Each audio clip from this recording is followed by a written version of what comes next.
I was 16 years old when my brother vanished without a trace. For 10 years, everyone told me to move on.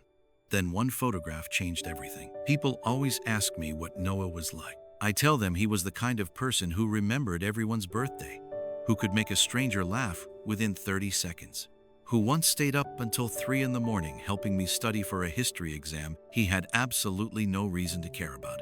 He was my brother. He was my best friend. And on a rainy Tuesday night in October, he walked out the front door of our house and never came back. He was 18, I was 16, and nothing about my life has been the same since. The police searched for 3 weeks. They interviewed neighbors, checked surveillance cameras, canvassed the woods behind our neighborhood. My mother stopped eating. My father stopped sleeping. The whole town held its breath. Then the leads dried up. The case went cold. And one by one, people started saying the word that our family refused to say. Gone. My parents eventually accepted it. Not immediately, it took years. And it broke them slowly, quietly, the way grief always does. My father started drinking. My mother channeled everything into church and prayer. They mourned differently, but they both reached the same conclusion. Noah was dead. I never believed that, not for a single day. By the time I turned 26, I had filled 4 notebooks with information about Noah's disappearance. I had a dedicated folder on my laptop with over 300 files, police reports, news articles, witness interviews, forum threads, missing persons databases. I had contacted private investigators in 4 different states.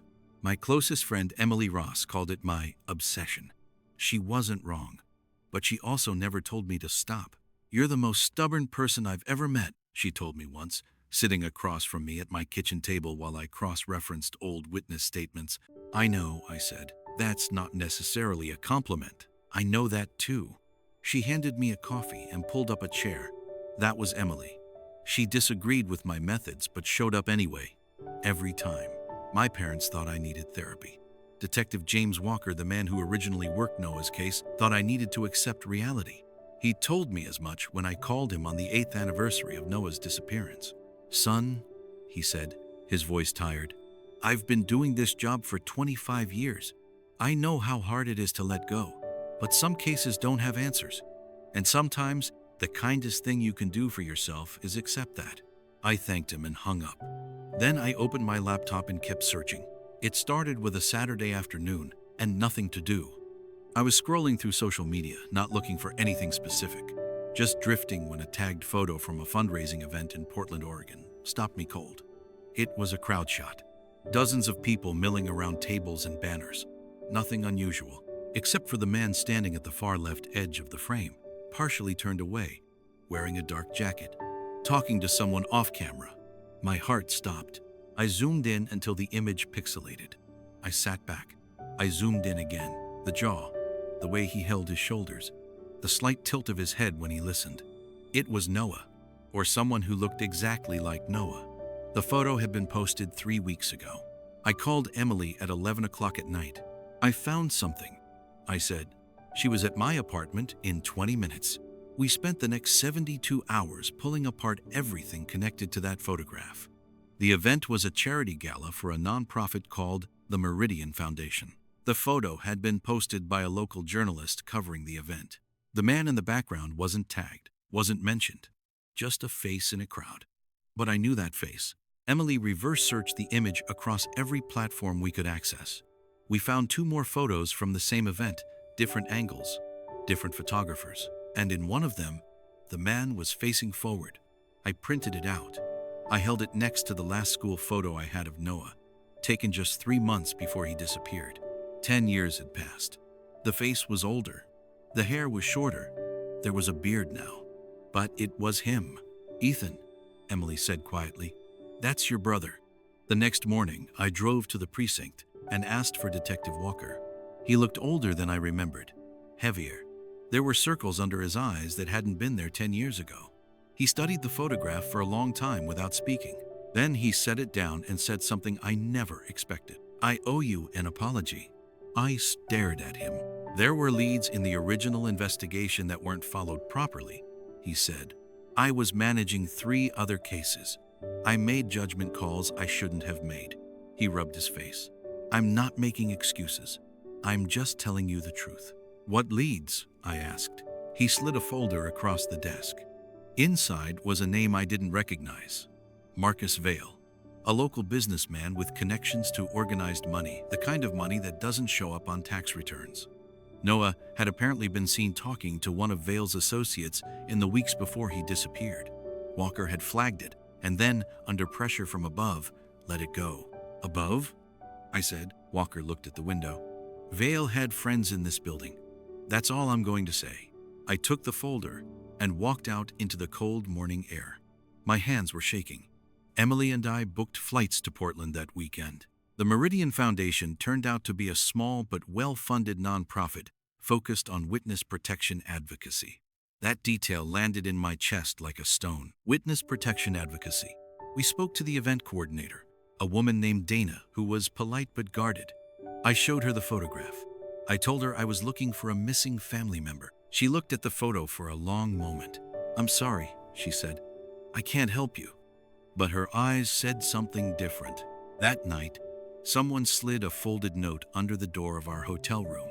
"Stop asking questions. Go home. This isn't safe." Emily looked at me. I looked at her. "We're not going home," I said. She didn't argue. She just checked the lock on the door. 2 days later, I returned to my apartment to find it had been broken into. Nothing was stolen except one thing, my investigation notebook. The one with 10 years of notes, contacts, and leads. Whoever was watching me knew exactly what they were looking for. I sat down on the floor of my ransacked apartment and called my mother. "Mom," I said, "I need to tell you something. I think Noah is alive." She was silent for so long I thought the call had dropped. Then she said, in a voice barely above a whisper, "I know." "Mom?" "I got a letter," she said, 2 years ago. No return address. It just said, 'I'm okay. I'm sorry. Don't look for me.'" I couldn't breathe. "Why didn't you tell me?" "Because it also said," she whispered, "that looking for him would put us in danger." She had been carrying that for 2 years, alone. I called Detective Walker that night and told him everything, the note under the hotel door, the break-in, my mother's letter.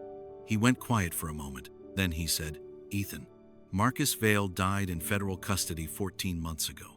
He was awaiting trial on racketeering charges. The case broke open because of an anonymous witness."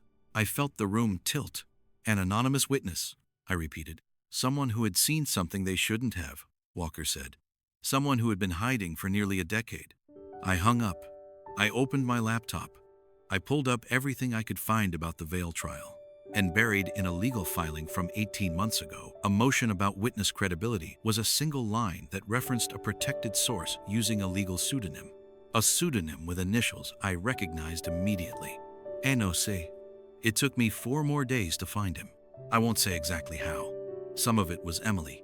Some of it was a contact at the Meridian Foundation who finally decided her conscience outweighed her caution.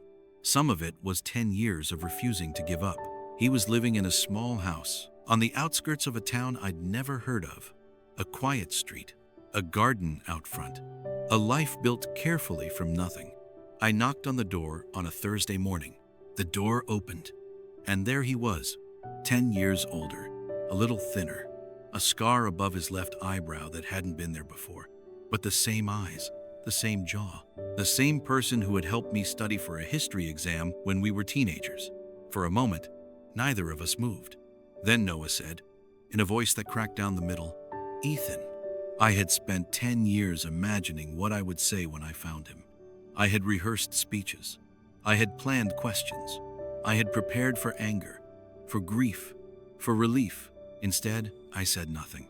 I just stepped forward and grabbed my brother, and we stood there on that doorstep for a long time, holding on. When we finally separated, his eyes were red. Mine were too. "I knew you'd find me," he said. "I told them you would. I told them if anyone was going to find me, it was going to be you. Why didn't you come back?" My voice came out smaller than I intended. "When Vale died, when the trial was over, why didn't you?" "Because I didn't know it was safe," he said. "Not right away. And then I didn't know how." He looked away. "I didn't know how to come back from something like this. I didn't know if you'd even want me to, Noah." I looked at my brother. "We never stopped looking for you." "I never stopped," he He nodded slowly. He pressed his mouth into a line the way he always did when he was trying not to cry. "I know," he said. "I know you didn't." We sat at his kitchen table until dark, and he told me everything. He had witnessed a financial crime, a money laundering operation connected to Vale's network, while working a part-time job the summer after graduation. He had been seen. He had been threatened. He had been given two choices. He chose to disappear. He had been placed in an informal protection arrangement, not official, not government-sanctioned, just a network of people who helped witnesses survive outside the system. The Meridian Foundation had been part of it. He had spent a decade with a different name, a different life, in a different city. He had watched us from a distance. He had kept my mother's address. He had sent that letter 2 years ago because he couldn't bear the silence anymore. He had thought about coming home every single day. 3 weeks later, Noah came home. My mother opened the front door and didn't say a word. She just pulled him in, and he held her in the hallway of the house where we grew up while she cried into his shoulder. My father shook his hand, and then, after a moment, pulled him into a hug that lasted a long time. I stood in the doorway and watched. Emily stood beside me. She nudged my arm. 10 years, she said quietly. 10 years, I agreed. There is no perfect ending to a story like this. There are things we lost that we cannot get back. Years that are gone. A family that fractured and will take time to heal. My brother has nightmares. My mother still cries sometimes without warning. My father is getting better. Slowly. But Noah is here. He's sitting at our kitchen table on Sunday mornings.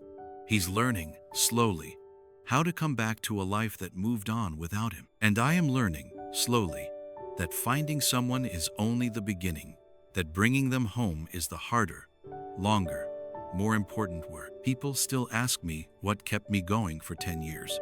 I always give them the same answer. He was my brother, and brothers don't give up on each other. Not after 10 years. Not after a lifetime. Not ever.